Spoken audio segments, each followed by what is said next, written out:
Good day, class. Welcome to Fine Art lesson. Today, we are going to be considering the topic titled Still Life Painting. And at the end of today's lesson, it is expected that you should be able to develop an understanding on ways of combining lines and shapes to paint still life objects. Secondly, you should be able to produce a good composition of still life objects. What then is still life painting? Still life painting is a painting of lifeless or inanimate object. What does that mean? That this object that has no life in it. Examples of those objects are bottle, table, pot, can, and whatever lifeless object you can find around you. It is very, very important that you understand the fact that those objects are available around us and you must have been used to the object, because it is not possible for you to be able to draw an object that you have not seen before. Even if you are drawing from imagination, you must have seen it somewhere before you think about it. So you must be familiar with the objects around you. Materials needed in still life painting. They are board, on which you are going to place your paper, or easel, which we have here, colors, your color, and we have two types of colors, the dry color and the wet color. But for the purpose of this class and for the availability of materials, we are going to be making use of dry colors. Then cardboard or drawing sheet.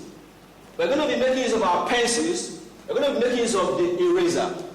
Now let's go to the easel. Now, okay, before we go to the easel, let me show you this. This is an example of a very good still life painting. You can see here, this is a can, and these are cans. This is a bottle-like can, and this is a wide one. You can see how beautiful it is. And for you to be able to properly render this way, you must have a very good sense of humor. And I'm sure it is very possible. Let us go to the easel now and make our drawings. I'm going to be drawing a little container with a stick inside it. Look at me. I'll draw it, make a light sketch before you paint it. Now look at this. Look at this object. I'm going to be drawing this object. I'll drop it.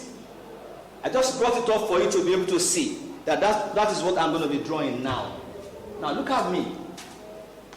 First you make your light sketch. Light sketch. What it looks like.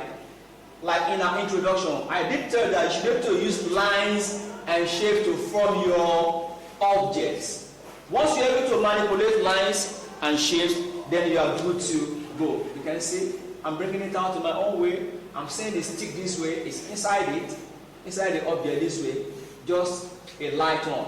I'm not going to do a deep drawing because it is not still life drawing, it is rather still life painting. That is why you can see my pen is light on it. Now let me pick my colors. I'm going to choose the colors that I'm going to be using. I would love to use red and a brown. Now look at me. Okay? Okay? Can you say it this way?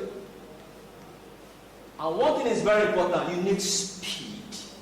For you to be able to achieve a lot within a very short period of time. Look at it.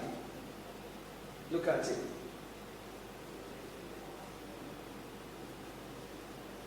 This way.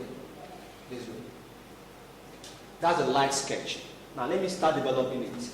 Now you develop it with your shadings. And like I've always been saying it, that for you to be able to have a very solid work, you must have your shadings correctly. And it has to be dark, mid, and light tone. The dark, the mid, and light tone. Look at it. I'm creating with my tones. I'm creating solidity. It is the shading that brings the work out. It solidifies the work. You can see this. You can see this. Now, here's my stick that I have inside the container. Here's the stick. Now, look at my hand. It's going to be deeper here because that's the dark tone. Dark tone.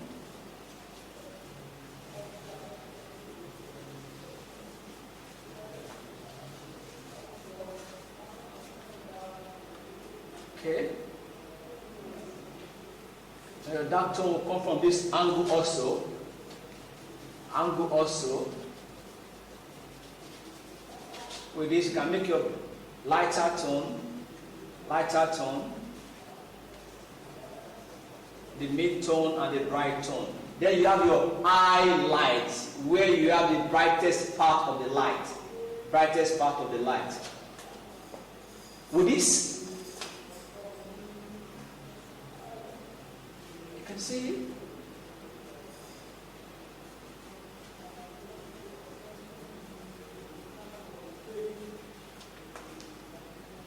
See this, see this,